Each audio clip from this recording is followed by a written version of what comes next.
Hello and welcome. It's Wednesday, time for another Light 'em Up live session with a very special guest. Here tonight with us is Mr. Reinier Lorenzo from HVC Cigars, and I'm very much looking forward to this inspiring and enlightening conversation.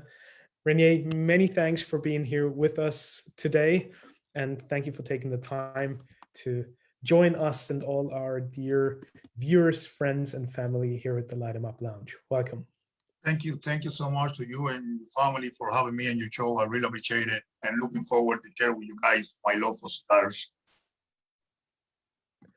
The pleasure, as always, of course, is all ours. To our dear friends watching over on Facebook, if you're new to the show, please feel free to put your comments, all your thoughts, all your questions underneath the live stream when you're watching over there.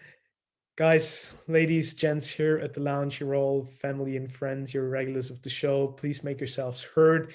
We're looking forward to your questions as well. And without further ado, let's jump right in and let's learn a little bit about the history and the background of yourself, Renier, and also the brand. Because as we briefly discussed before the show, even though you're of Cuban origin, your backgrounds are not in the cigar or tobacco industry. That's really funny because, like, here in the US, every time I'm traveling, visiting cigar shops and customers, they say I'm Cuban, right? And they can see how my accent when I speak English. And they always think I wasn't in the Cuban, wasn't tobacco business down in Cuba. That's not my story. So I remember when I left Cuba 12 years ago in 2008.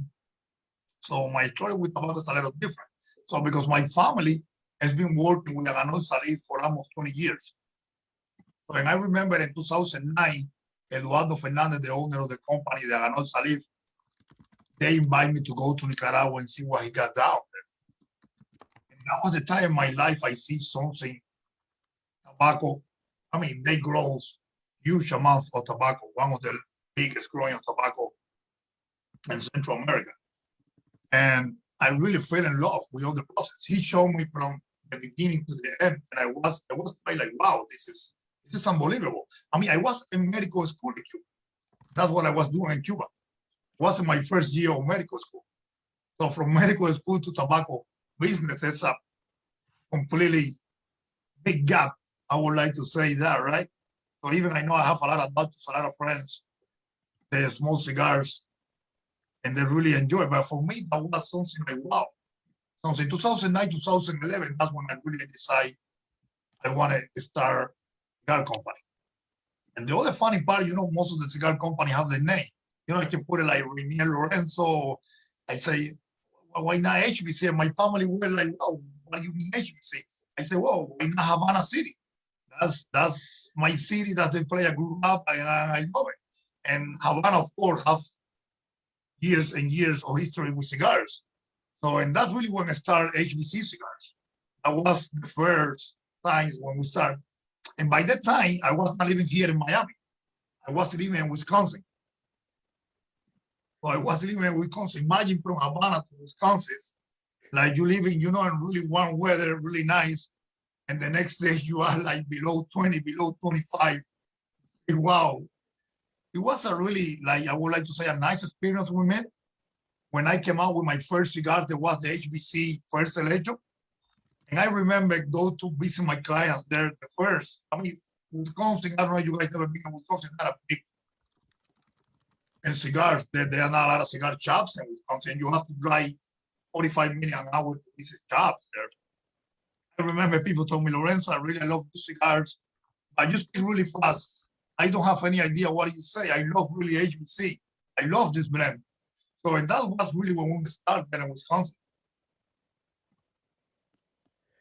What's sort of fascinating to me is the cigar industry is filled with the narrative of the Cuban heritage and the tobacco in your blood, the third and fourth and fifth generation of people who always were surrounded by tobacco.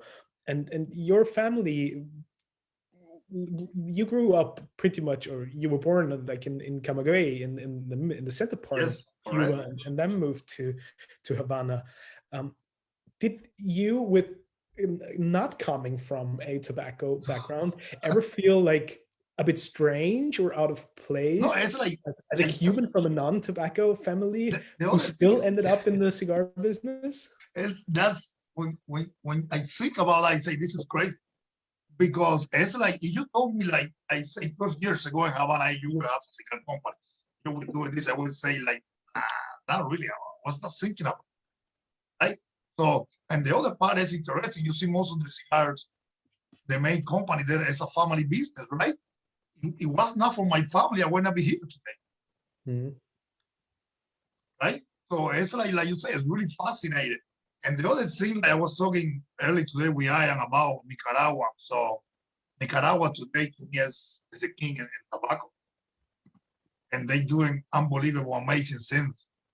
It's how you can see different regions, and you can pick the leaf, and you can say, wow, what flavor is this? You can go to the other different region, you can say the same thing and say, wow, this is unbelievable. And really, because like, don't get me wrong, I love Cuban cigars, but the disappointment over the years, it's like they are not really like used to be. When they are really good, they are really good. But actually, a couple of days ago, I was smoking Ramon Mayones limited edition 2019. I think it was a Belicoso size. It was good, but it was not like, wow, what is it? You know, well, incredible. For example, my favorite cigar from Cuba is the Cuba Siglo 6, the 52 by 7 by 578. When those are really good, those are really good. That's the flavor I want to bring with HVC. You know, because me, I am the person, I don't really like really strong cigars. That's me as a person. I like medium body cigars. The most important thing to me is flavor. The other things you can work and you can get right up. But flavor is something that has to be there. And what does I mean when I say this? I say this because like you cannot grow tobacco everywhere, right? You need a specific climate, a specific soil to get the flavor that you're looking for. And the other thing, I think I have a unique palate. So that's the other thing, like people say, hey, every time I can enjoy a pan caliente or I can enjoy a hot cake, they are completely different flavor, but they stick to a unique flavor on your company. So you have that. I always say this, I'm looking always for flavor, construction, balance, and clean finish. The clean finish to me is really important in a cigar, right? When you puff in and you puff out, you want to have your mouth fresh. You don't have any, you know, what I like to say, like, I don't know if the right word to say sticky flavor in your mouth, right? Especially that's probably after you exactly, want to be still chewing on your cigar. It's like the same I see with coffee or with wine. When you have a really good wine, you sip and you say, wow. I want to come back to that point a little later, but first let me ask you, when was the first time that you made exactly that realization that you described, that you have a very refined palate and that you have the ability to detect those subtle nuances and all these intricate little details? I think really you, that's something that's in you. You know, because like to me, I always learn, every time I go to Nicaragua, I am around. I started being there when I was 26. I'm 36 today, right? And I always been around with people with a lot of experience in tobacco. I learn really from them how they do things, how they smoke. But smoking myself is something I think that you cannot teach that. It's like the same thing when you go to a really good restaurant, right? You will like it or you like it. But to me, it's like, I think I don't really learn about the flavor. I think that's something that was in me already. You know what? Because probably it's like the same thing. I can give you a cigar and say, hey, smoke it. And maybe you say, you know what? I don't like this cigar. And that's the beauty about the tobacco, that you can share things. And I feel lucky to share things with people and they like it, because like you say, I don't blend cigar for people. I blend cigar for myself, right? Something like I say, how can I think I will really fail if I say, hey, I want to blend a cigar just for you. right? If I want to share something with you, I want to make sure first I will smoke the cigar, and second, I will really enjoy myself. So that's something that's always with me, right? Like when you say that question, I thinking right now, I say, no, that's something that's probably the burn with me. What are some of the oldest childhood memories that you still have from your time back in Cuba? Do you still carry some of these sort of olfactory memories, all the scents and the aromas and tastes from your homeland, whether it's the farms or Havana? I mean, to think about not really in Cuba because I don't know with tobacco in Cuba, right? Like you can say a fact, right? I Even know what non-tobacco related. I mean, like just some exactly. of the scents you grew up with. Right? Like you say that, it's like to me, like to be fresh. I was a really happy kid growing up in Cuba. And like I say, probably that's even to me, I think I have a really picky palate. I say picky palate because like I like to go to really good restaurants, right? Like something like fine dines, Michelin stars, right? And when you got the bites, you say, wow, what is this? This is delicious. I think to me with cigars the same thing. We are chef, but in the cigar side. So like when you're blending a cigar, like say, I always looking for flavor. I always say this is the most important thing to me, the flavor. The cigar don't have flavor, don't give me that to me. I would not enjoy it at all, right? Because you feel like you're smoking like grass. So give me flavor, and then something like you say, I think people have more sophisticated palate than myself because the flavor to me is something that sometimes you have a strong cigar, but it's balanced with flavor you will enjoy. For example, right now I am smoking the HVC 500, right? This is a cigar that we created for the 500th anniversary of Havana. So in my mind, it was like, I want to make a cigar that I would like to say like everybody will enjoy. And we would get the cigar and we start sharing the cigar. Everybody was like, Lorenzo, you know what I read about this cigar? It's like I can smoke this cigar any time of the day. No matter what, it's in the morning, no matter what after dinner, I really enjoy it. And to me, that was like you say, like my jackpot, that's the lottery. Because I say I created something looking for that answer, right? And when people share that with me, that's it all. That's a lot to me. I don't want it anymore because I think every time I create, I say, well, let me smoke this. Like, well, I don't like, whoa, why you don't like that cigar? I say, well, because it's not hitting my mouth the way I want to go. When I pass through my nose, I don't know, don't give me any flavor than looking for things, right? So right now we have like 10 regular lines, right? So when you smoke each of them, you will see you have the sweetness. I always say you're looking for a cigar, but it's not the same sweetness. You can go from a different blend or a different size too, right? So to me, that's unbelievable. I can say I can give you the same amount of tobacco to you guys, and I say, why don't you guys blend a cigar? I guarantee you guys will create completely different cigars with the same tobacco, right? Same tobacco, but just the way you guys will put the cigars. Because think about this, you will do something that you really like, that you really enjoy for yourself. I think that's a fine path, right?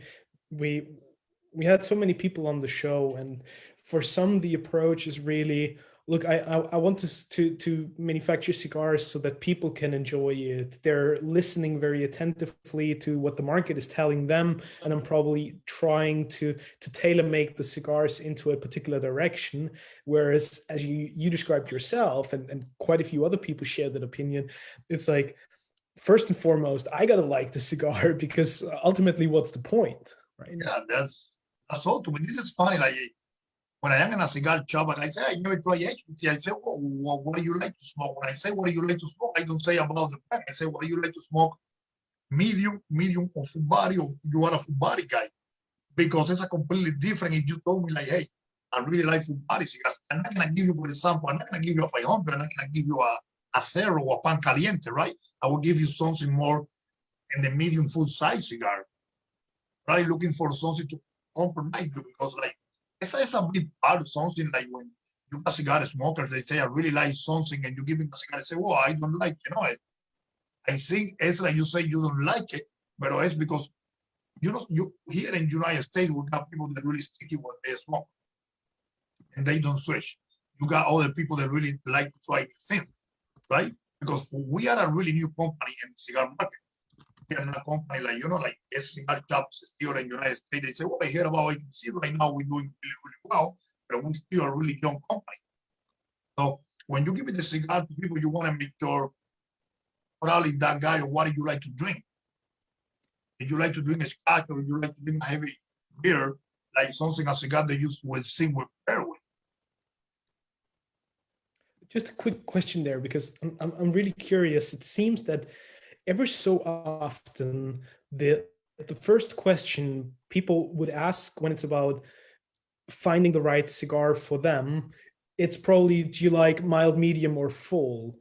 And then I believe there's this whole misconception about body and strength, whereas a full-bodied cigar not necessarily has to be a cigar that is strong in terms of nicotine impact. Do you believe that this is really a quintessential purchasing decision, or something that immediately springs to people's minds when they're thinking about which cigar am I going to grab? I think it's more like really like a personal decision when they say, because probably think about like when you got a new person that is smoking, like say, for example, what you recommend from us, I would like to say, if you are not really a cigar smoker, I say, let's try with something medium, because, like probably your palate is really fresh, you never smoked cigar before, so let's go on that way. You are really a cigar smoker, and you never hear from us, I can say to you, hey, enjoy the 2015 special edition that we use tobacco only from 2 farms in Nicaragua. The cigar is medium full size, but with San Andres Maduro wrapper. You got full flavor, but not really, and the strength of the cigar is not really heavy. You're talking about full flavor. So the question is like, probably that's more a personal decision and depend on what type of the cigar smoking you're talking about. You got the guys that have been smoking cigar for many, many years. You got a new cigar smoker. They probably want to scare them.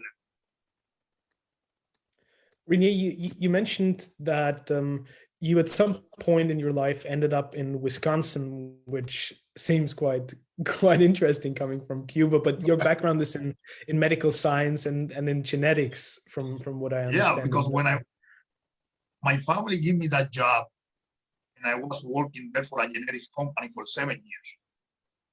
And after the 7 years, I want to start HVC in 2011. At some point, the company was growing little by little, and we are still growing. And I say, you know what? This is what I want to do for my life. I want to do this full time. In 2015, 6 years ago, that's when I say I want to quit and I want to start doing cigars full time. And that's what happened. Because in my free time, I was working, like I say, like regular full time job. In my free time, I used to go to visit this account in Chicago, Michigan, Indiana, and Wisconsin as well.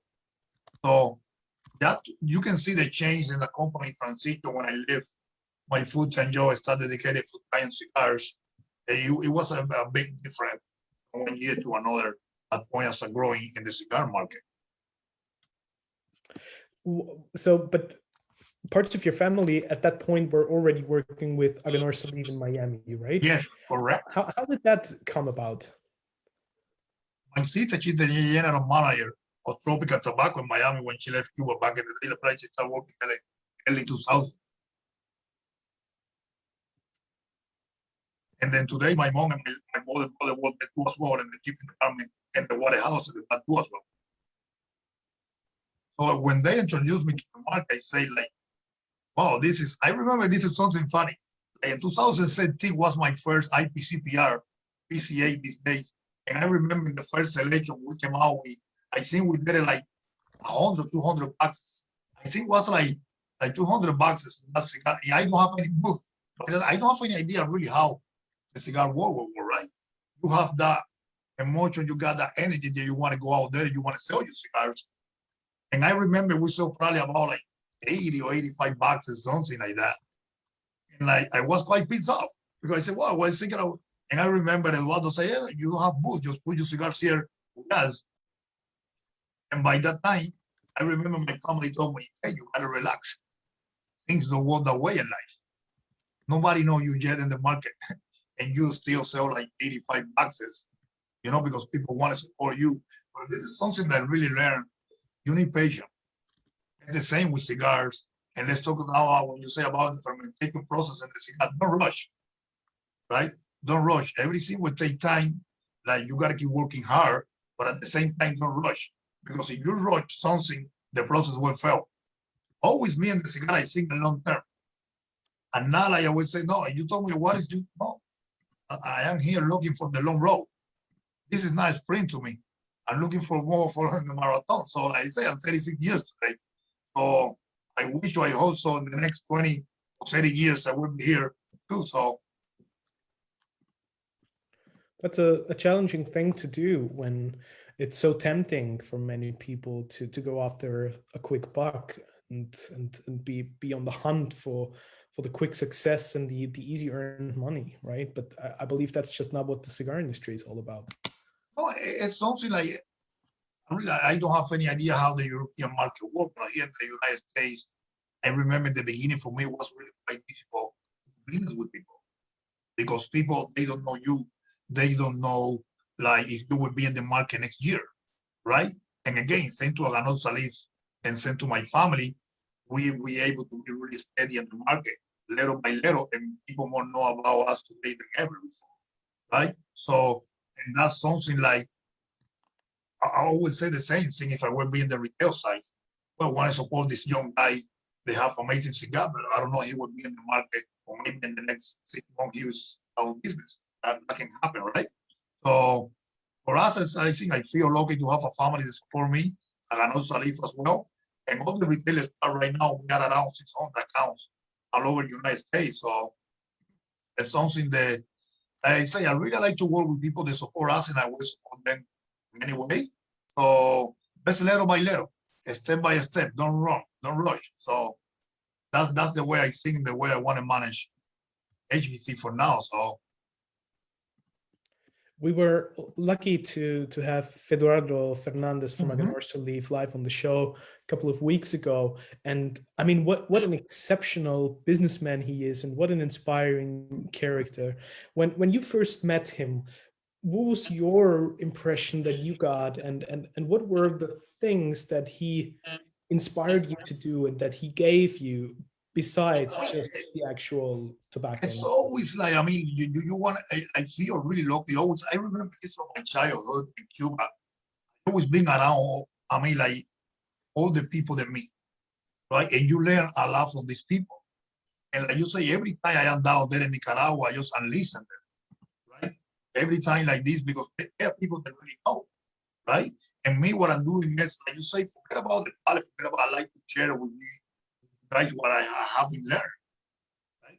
But like you say, what is inspiring you, what it is, because look how these people do amazing things and like they are really successful business guy. So you want to follow that road. So listen, it's a really important in life. With tobacco, I think way more. You gotta listen, right? Like he say, tobacco speak to you, and the same. Don't rush. Be patient, work hard, and everything will take care of. How did he react then when you first approached him with the idea of making your own cigar line? No, actually, that they were always one that really pushed me to do that. He always was with me like a green light. He say, "Hey, if you want to do it, just do it. We will support you." So, and that to me, that was the word, right? Because I mean, I don't know if you guys you never been in Nicaragua or been to Aganorsa facility there. The amounts of tobacco they grow is unbelievable. That you can really play with a lot of things there. Even though the tobacco that they grow is mostly Corojo and Criollo. And Criollo, yes, correct. I mean, that they really, I really like them because everything is in the old way, right? They don't really rush. Everything is step by step. When I say in the old way, it's like everything take time, like the old Cuban style, right? So it's when you see that, it's like to me, it's incredible. Speaking of old Cuban style, I'm very curious since the brand is called HVC. It's a tribute to Havana. You grew up there. You probably have like a lot of fond memories. What is it that when you think back, makes for that mystique of Cuba? What's part of that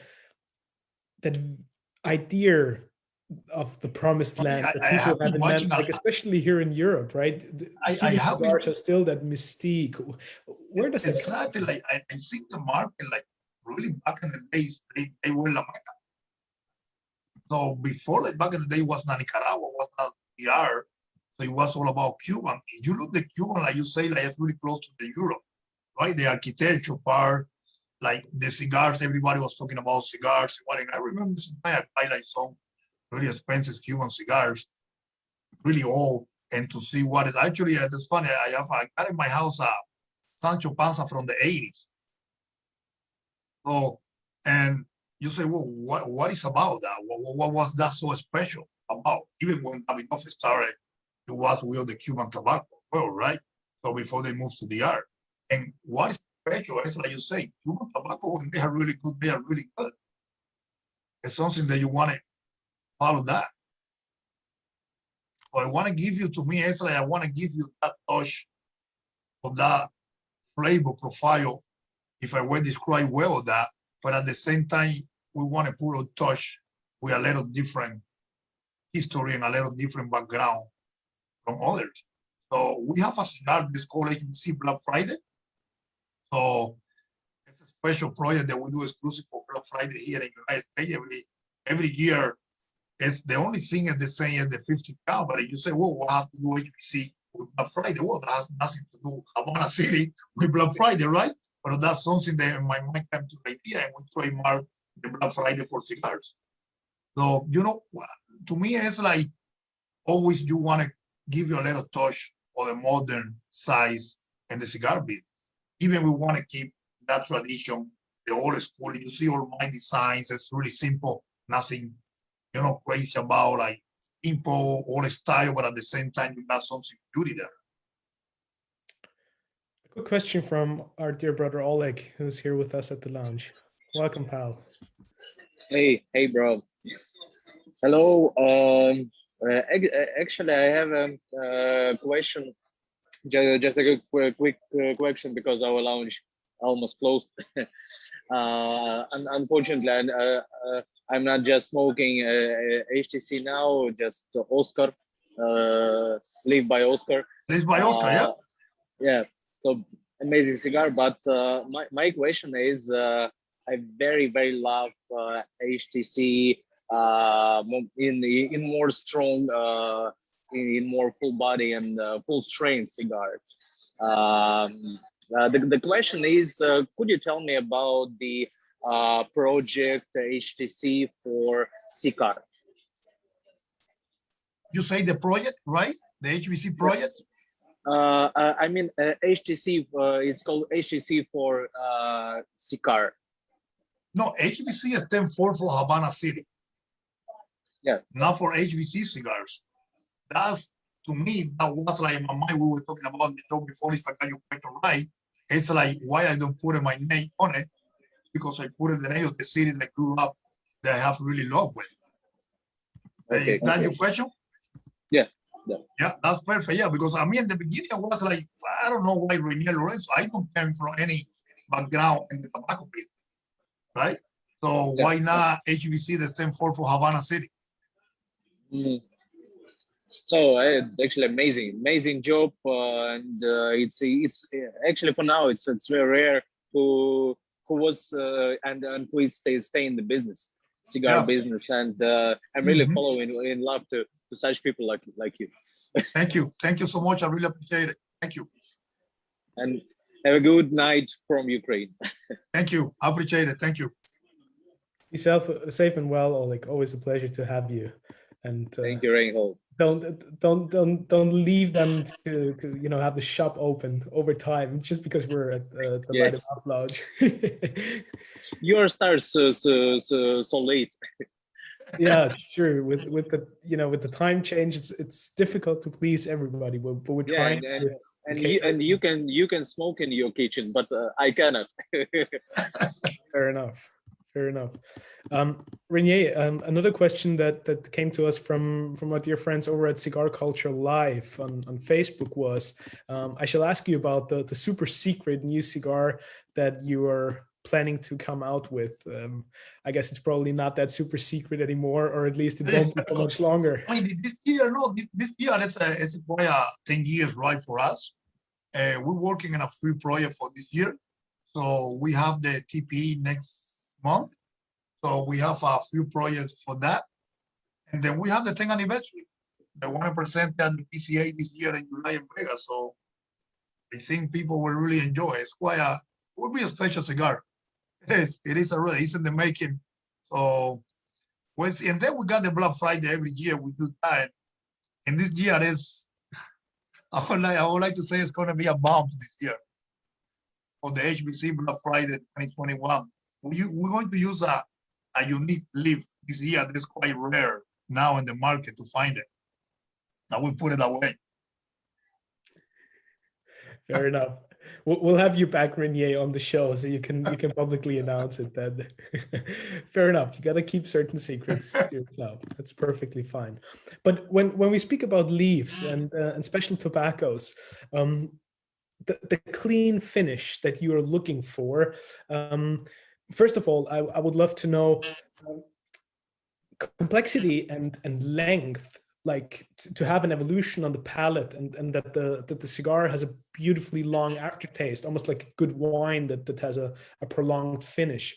That's not what you're talking about, right? A clean finish can still have a certain length, but it won't leave you with that little sticky feeling in your mouth.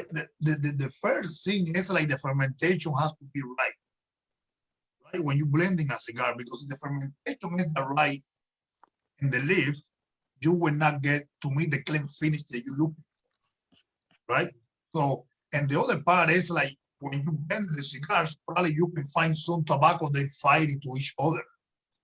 And you cannot get the balance, because that's the other thing. It's like I say, when you're looking for flavor, construction, balance, and clean finish, these four things have to come together. Because if you don't have the balance, you cannot have the clean finish. I don't know, that happened to me a lot of times. Smoking a cigar, I say, well, the cigar always hit me. Every time I gotta push him, right? Me personally, I don't like that. I wanted that transition in the cigar and clean in my mouth. And you say like, what I like, you can have the long finish, but to me, like the clean finish is like, I would like to say I don't want to feel the bad taste in my mouth as I put out. Probably that's the way I can describe it.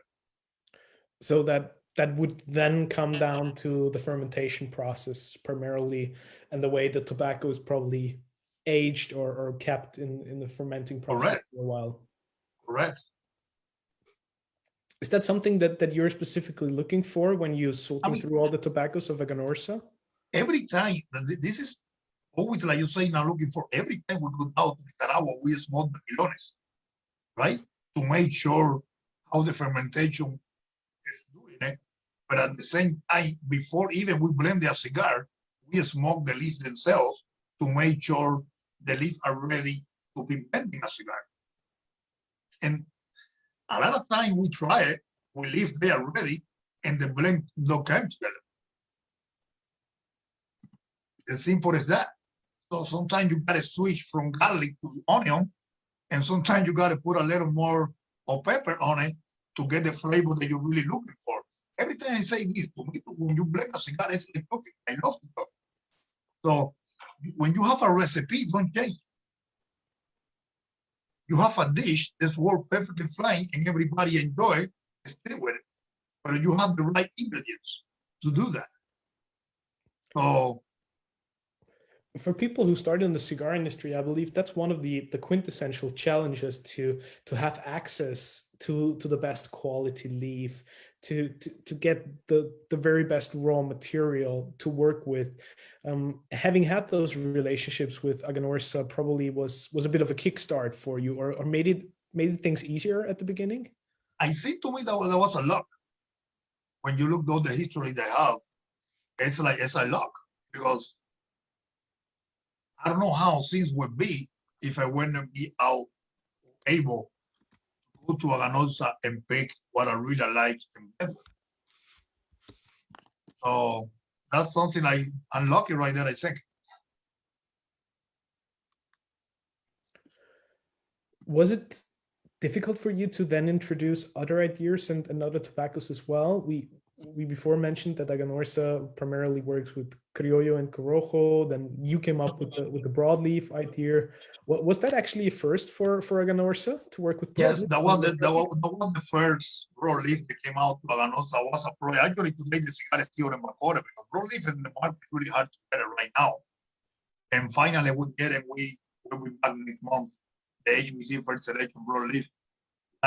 To get the conversation that we were talking before, that's me something I want to explore more on site, right? Because like you say, well, we got Criollo, we got Coro, but why not try the broadleaf wrapper that's really popular here in the US? At the same time, I remember when the 2015 came out, that was our first cigar with San Andres Maduro wrapper from the Turin family in Mexico. It's a great leaf. Because when you complement that cigar with those wrappers, the flavor to me is unbelievable. So even with the Habano wrapper as well, they're probably really popular wrapper here in America as well. That to me is my part in the pie, like give a little touch, right? So like let's do this. It's a light cigar and I really enjoy it. Let's share. Was it easy to play around with then once you sort of introduced the broadleaf to the it's never like when you say the easy word, it's never easy, but you always try it, right? You always try it. You are working in a project. Sometimes the blend came out really easy, and sometimes the blend doesn't work, and you got to wait and you got to refresh and go back to the project, but never stop. Always, keep going, because that's the way it is. So I think always in that way when you're working on something and the leaf specifically is not working, you gotta keep trying. And it happened to me every time I go there for like every 2 months, I go there for a week. The whole week for us, this is the factory smoking, trying. Because that's the only way I want to make sure when I share something with you guys, it's like I want to make sure that it's right. Another question from Oleg for you.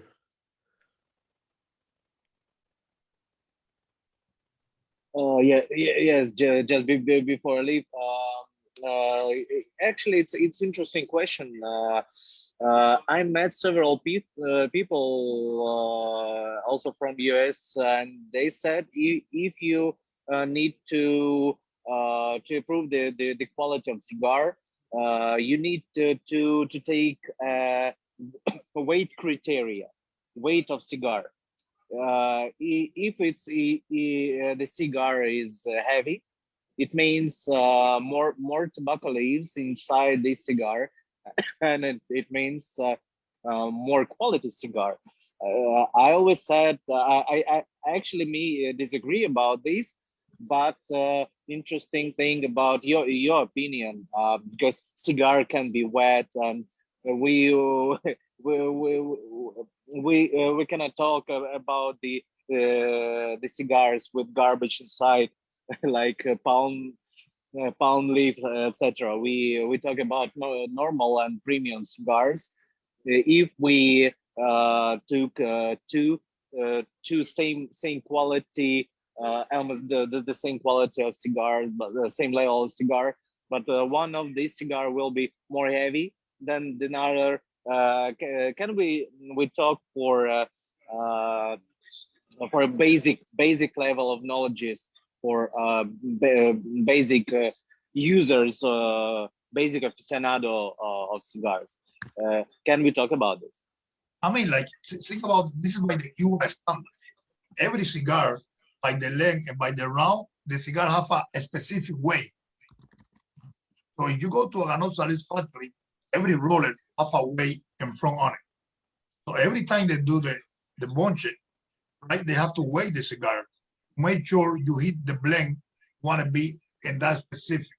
When I say that specific, it's like I say again to you, each cigar have a way, that's by the Cuba standard, right? You want to go that way because if you put it too much tobacco, probably you will have trouble, not even with the blend. you will have trouble the tobacco to drop. They even think you have less tobacco, you will have trouble on the filled tobacco. So that's why quality control in the cigar business is something really that people have to be on it. I would like to say 24/7, every day. Like you always have to look, because like you say, even the tobacco is wet. When the tobacco is wet, has humidity, you will not get the right flavor. The tobacco needs to rest to get the humidity out, to get the right flavor that you're looking for in a cigar. So I mean, for example, if we take cigar with perfect draw, and one cigar has, for example, 7 or 9 leaves, or for example, five leaves in filler, 2 leaves in binder, and 1 leaf on the wrapper, and we take the amazing cigar with for example, two or three leaves, or 2 leaves in binder, 1 leaf in filler, 1 leaf in binder, and 1 leaf in wrapper. So it will be also amazing cigar, but Exactly. it will be more heavy, less heavier than the cigar with more leaves inside. I mean, because for that question, what you want to do that is to get the balance and the blend. And before that, you weigh the leaf. Make sure you're getting the right amount of tobacco and the size of the cigar that you're looking. And even expensive one will be a wrapper. Yeah, that's I mean, the wrapper is the most expensive thing in a cigar, right? So, but the weight and that is not really like you don't weigh the wrapper. Right? That's, the most you weigh that's is what the filler. I want to hear from you. Yeah, the filler. The most that you weigh is the filler.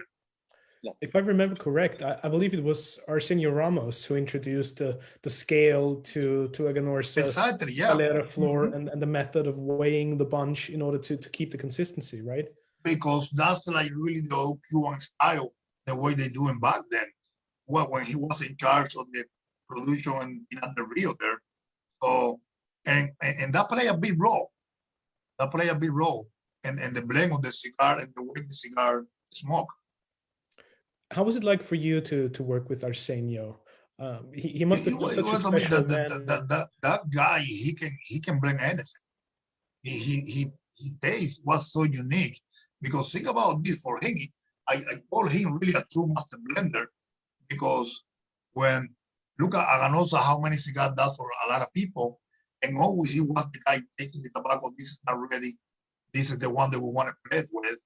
So it was amazing, unbelievable story. Yeah, unbelievable with him. That guy, he knows tobacco. If you could take away like some of the virtues that he had, what would that be, or how would you try to sort of get there and then just get a little bit of that master-ish knowledge? Always, I remember him. He said, "You got this type of people, cigar smoke. You got the one that do this, right? And you got the other one that does this, like." And then he say, and you got the one that real cigar smokers, they get the cigars in the mouth, and at least you wanted your cigar in the mouth at least a minute in the mouth, right? And you puff in, you puff out with the cigar in the mouth, and you can get all the flavor and all the aromas right from the mouth and your nose. He say that's the one I really trust when they smoke cigars. That's a very interesting story. I haven't heard before, I have to confess. Yeah. Did you try that? It's like, I wish you guys, probably in your life, you guys have to go down to Nicaragua and see yourself, like, how many small details make one cigar. It's unbelievable. We can talk about this for all day. The most important thing is people, right? You can have the best tobacco in the world, but if you don't have the right people, it's not going to work. At least you want people be interested in what they're doing, and with a lot of, like, hey, I wanted these things to go right, to have a passion about what they do. That's really important in the business. Was that also the point when you realized I have to do this full time? I have to dedicate my life to this, or otherwise it's probably not going to work. Because at the Yeah. beginning you were still with the genetics company whilst building HVC. I mean, at some point you say we will have to keep growing. And at that point I say, well, if I want to do this, you have to do it full time. I think probably there is not a lot of things in life that you have to be doing both. If you want to really be successful in one thing, you have to dedicate yourself 100% on it. That's the way I see it. And when was that point? When 2000, at that point, it was you? in 2015. Yeah, 2015, I said, I want to quit this and I want to start doing this with time. And I have failed many times. I can't tell you how many times I go into a cigar shop and they say, no, I'm not gonna buy HVC. And that's, you say, you gotta keep going, you gotta keep going, you gotta keep trying. That's part of life. You can do in this, like right now, like I say, people won't know HVC about like than ever before. And that's personal me getting out there with the energy and keep going and keep going. And I wish I would have the same, the same energy for the next 20 or 30 years. You mentioned that over again, and I also read it in many of your interviews and articles that it's really about that personal connection and you being face to face there with the brick and mortars, doing things the old and traditional way. Is that like, exactly how you want to build your business, on those personal relationships? It is because think about this, like, I don't know why, but the way I'm still doing business here, the tobacco is still probably, I think, the really old way. It's not like technology. You know, like people don't know who make, I don't know, the phone, everybody want to buy the phone or everybody want to buy the computer. And you don't know really who's behind that. So you hear it's really good. That tobacco is in the world away. That's why we're still traveling around the country, visit the consumers, visit the owner of the retail shops. It's like I say, I like to work with the people, like to get a friendship, even. But at the same time, don't get me wrong, you want to have the right cigar and the good cigar for the two as well. So for everybody, it's like you can have the better relationship and work, but you don't have a good cigar, it's not going to work either. I think it's both ways when you're talking about that. Look, and then for other people, I mean, there's probably plenty manufacturers out there who would credit quite a bit of their success to online media and digital platforms, social media in general, and how they can connect with their audience there. Is that also something where you think HVC will probably grow a bit more in future years? Or I think it's more my personality. I like the guy that I like to meet people, and I always like to talk about my history, about how we started business, because every time I go to a cigar shop, people tell me, whoa, like you say, how you started, what is the story about this particular cigar, when you created this cigar for it. People still like, they want to hear that from you. So, and to me, that's amazing. They want to have that connection with you. Did some of that change over the past year when so much ultimately shifted to digital and online? Probably, like you say, with the pandemic, getting in the last year and a half has been more like that. Right now, let's go back to the regular scenes again, right? Let's keep doing like the social media scene. Let's do this kind of meetings, but at the same time, let's visit the shop. Let's visit the guy behind the counter. So I think, to me, there's nothing wrong with that. Even I would have the big success. So you have brands and cigar lines like Pan Caliente, Hot Cake, and you mentioned some analogies from the food world. Are you that's like foodie? that's I really like. I would like to say, like, I remember Terrence Riley, right, from Aganorsa. He said, you know, in the industry, most of the people are Cuban. I have met a lot of Cuban people, but probably you are the most Cuban guy that I ever met in the cigar industry. Because when you say the name Pan Caliente, who always think about the Pan Caliente today, right?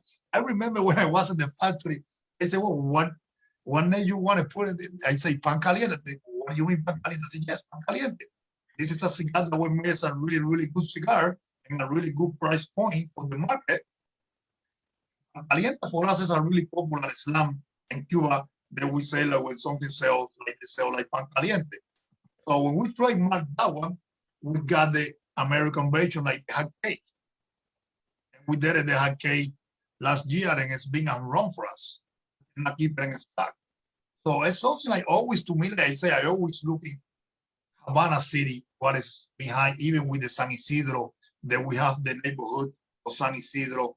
It was inspiring Garini. I don't know if you might know about Garini, one of the most famous gangster back there in Cuba. So, you know, it's always to me like what it's like when I'm coming from. That's like my ideas, my philosophy when I look. Besides that, are you still a foodie though? You still what? A foodie? Like, do you have that strong interest in gourmet food, in drinks, in exploring the culinary pleasures? Yeah, I do. I really do. I say I love to cook. I always like to try something. I like to cook, and I like, but always like say like with the names, it's like something the hot cake came out to me like, because if you think it was not a made to make sure like the hot cake, right? Like the dessert or like the breakfast. It was more like made like, because we had the pan caliente, it was more like the transition from the hot cake. That was more in that way for the name of the cigar. It's been a 100% success. Fair enough. You need to provide a Michelin series of your cigars. The Michelin. That would be, you never know. You never know, right?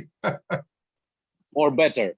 always I looking for like what, even like I was talking before, like even the Black Friday project. Who would imagine that project would be so successful?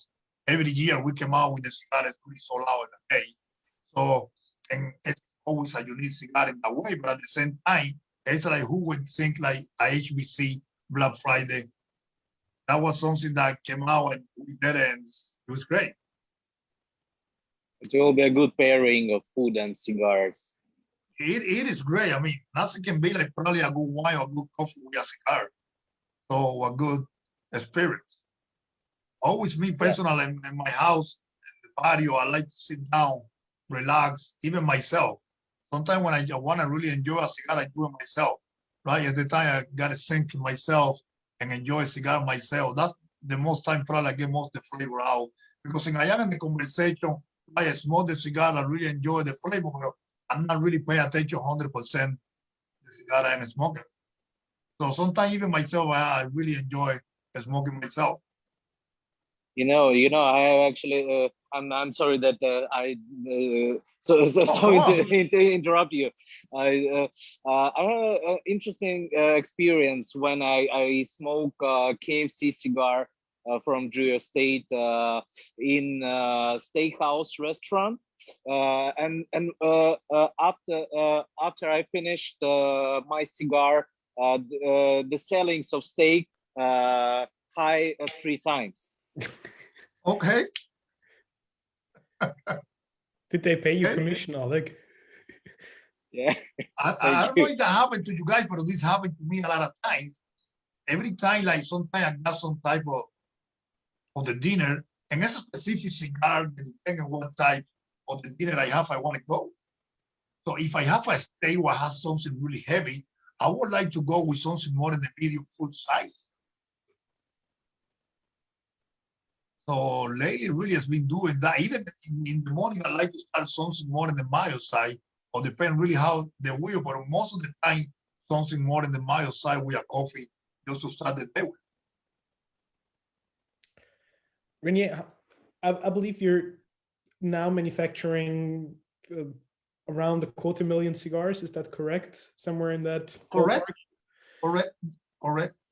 Do you think there is like a sweet spot between quantity and quality, where you would say like that there's a certain amount of cigars that you can go up to, but everything beyond sort of just you have to start compromising, or you probably have to lose quality there?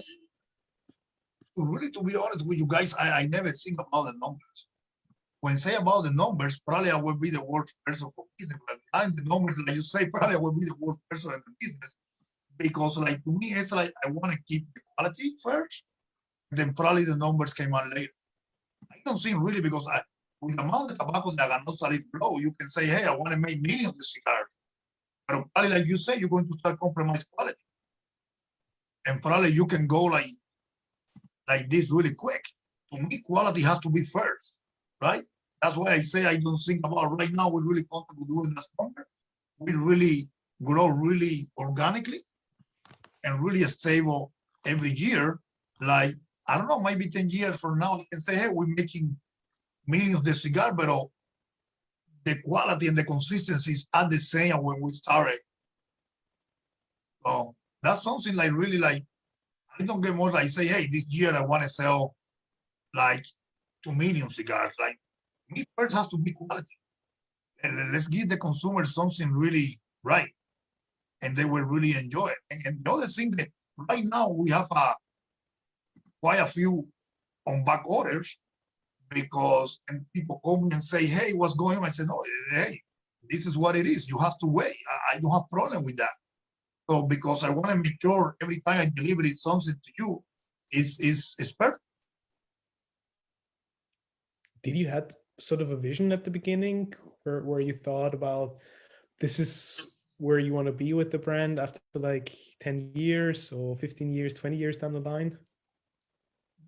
We're still really a small company, like, and we still grow. In that way, always you think like in life, you want to be successful in one way or another.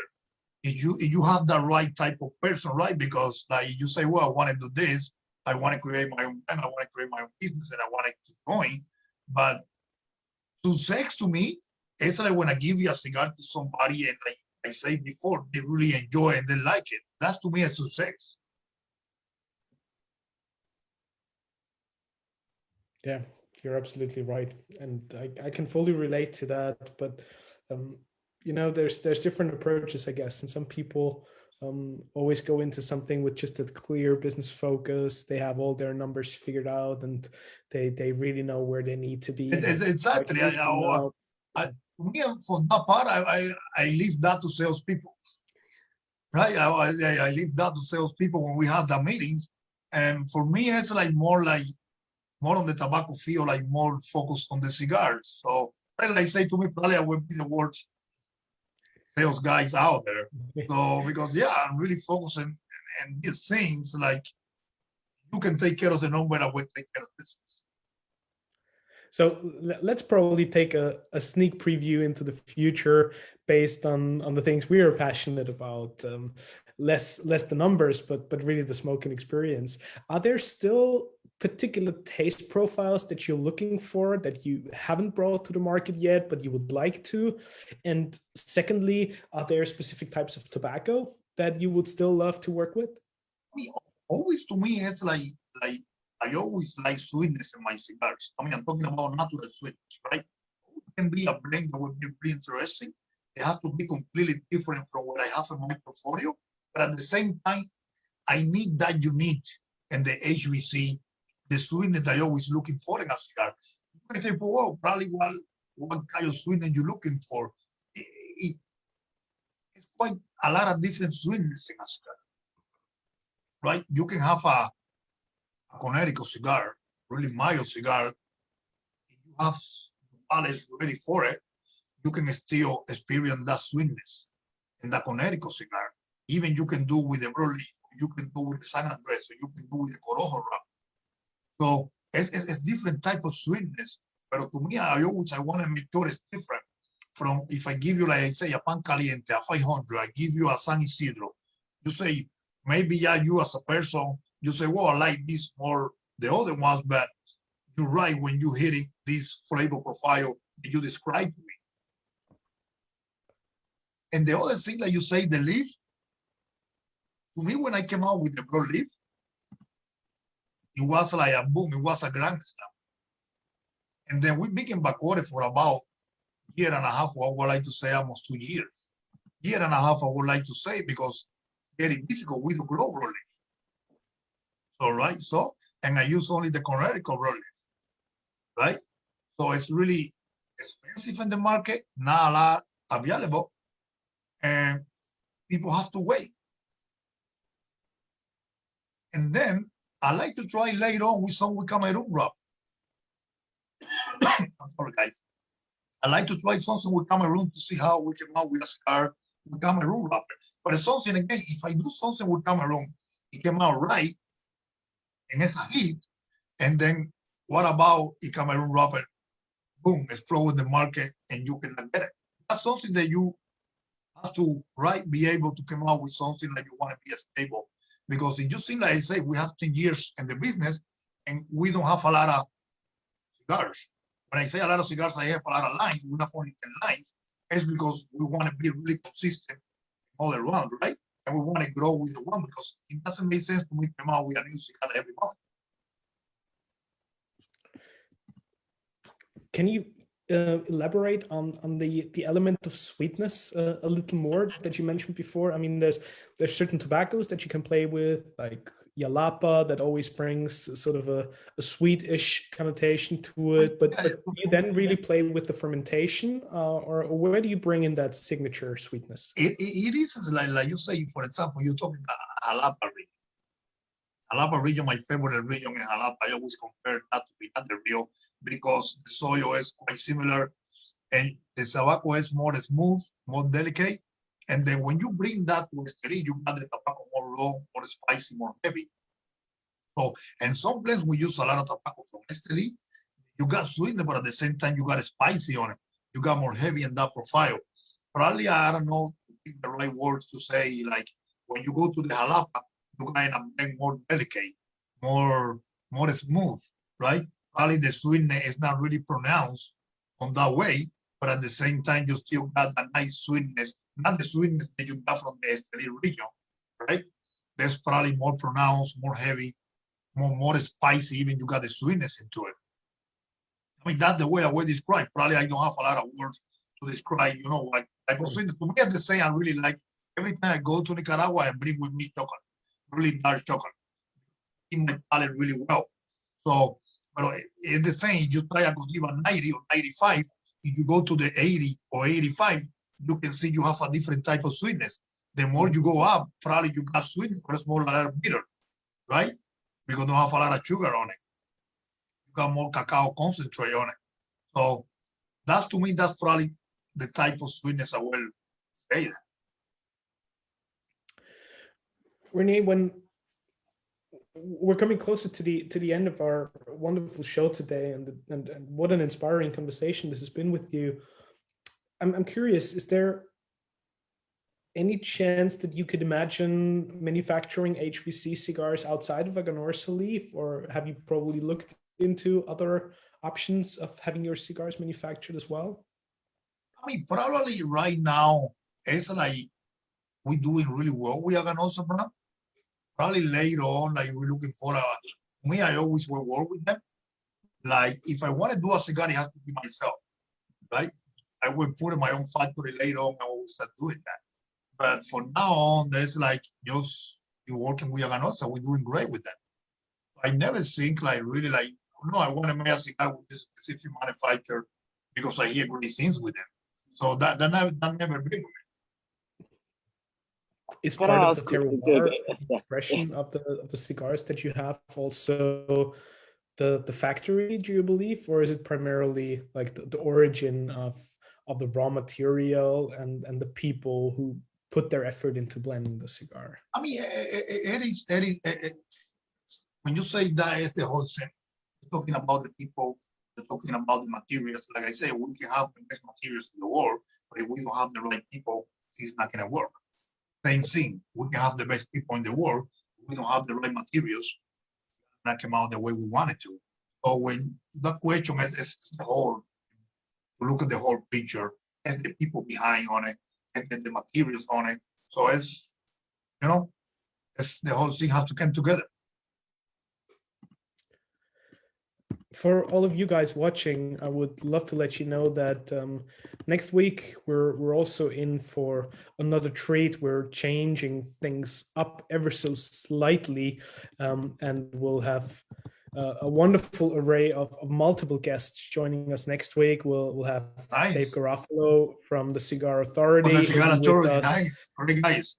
We will have Jose Blanco, who's a regular on the show already. So he'll be tuning in, and we'll have Reinhold Widmeyer from Cigar Journal. We'll be talking about the state of the industry. We'll do sort of a quarterly wrap up of Q1 of 2021. So a slightly different take on things there. And then the week after, we'll have Mr. Manny Iriarte, and we'll talk a little bit about designs, about lifestyle, and yes, a few things just around the actual cigar and tobaccos. Oleg, you had another one. Sorry, I believe you wanted to say something before I cut you off there. Yeah, just a short final question. I know that for now, several projects with the really Cuban leaf, Cuban wrapper, and is it now legal to buy leaves from Cuban to make some blends outside of Cuba and or officially market? I mean, the far as I know, that is still illegal because the embargo, we cannot buy Cuban tobacco. So all we use is a Nicaraguan puro. We use the seeds from Cuba, but not the tobacco itself. So for us, it's still illegal to play with Cuban tobacco or to buy Cuban. Or you can just mention it just as a secret leaf, as a secret binder, or no, the one that you would say about is, I'm talking about the pro leaf. It's the project that Black Friday this year will be a pro leaf wrap. Yeah. You got something there. Yeah, hey, there are no shade. How you doing? Mr. Korb, hello there. What a pleasure to have you. Welcome. Hey, thank you. I didn't know if I was going to make it or not, but I wanted to see Renier, and I haven't been on in a while. You guys had some really good guests, but I've just been so busy. You know, the time of the day in America, at least in my part of the country. Hey, how you doing, Gary? How are you? All right, Renier, how are you? I'm smoking one of your Perla. Oh, wow, nice. That you enjoy it. Thank you very much. Thank you. Thank you for enjoying us. Thank you. Mm-hmm. It's a pleasure to have you. Many thanks for tuning in, and you're always busy doing amazing work on your platforms as well. So that's much appreciated and enjoyed. So thanks for everything that you do and your contribution to the industry. You're very welcome. Renier, what a wonderful segment this was today, and thanks for everything that you shared with us. Before we ultimately wrap things off, a little glimpse ahead for you personally. What is it that further down the road you would love to be sort of the fingerprint of HVC on the premium cigar industry, and what would you love to be that speciality or like the personality that you have brought to the table and that truly makes your approach to premium cigars unique? I mean, we want to keep doing the same things we're doing right now, but the more important thing to us right now and to me is like to give the consumer what we have been doing, something unique, something different from the market, and we will stick into that way. So, and the growth part, I don't know really. Like you want to keep growing, and us and me really happy the way we're growing really organically, like I said before. But to me, the first thing is like I want to give the consumer, like say, flavor, construction, balance, and a clean finish. And I want to make sure every consumer out there in the world, every time pick a HVC cigar, that's the thing I'm talking for. That's two main things, probably giving something, I would like to say something unique. When I say our flavor is unique, nuestro sabor es único. So that's the main thing for me. Brilliant. Thank you, Lorenzo. Thank you for a wonderful, wonderful interview. All the very best to you, to HVC. Plenty of continued success, and I'm very much looking forward to sitting down with you again and sharing a wonderful cigar. Hopefully thank you, and you guys for having me on your show. And all the guys out there, thank you so much. I really appreciate it. Thank you.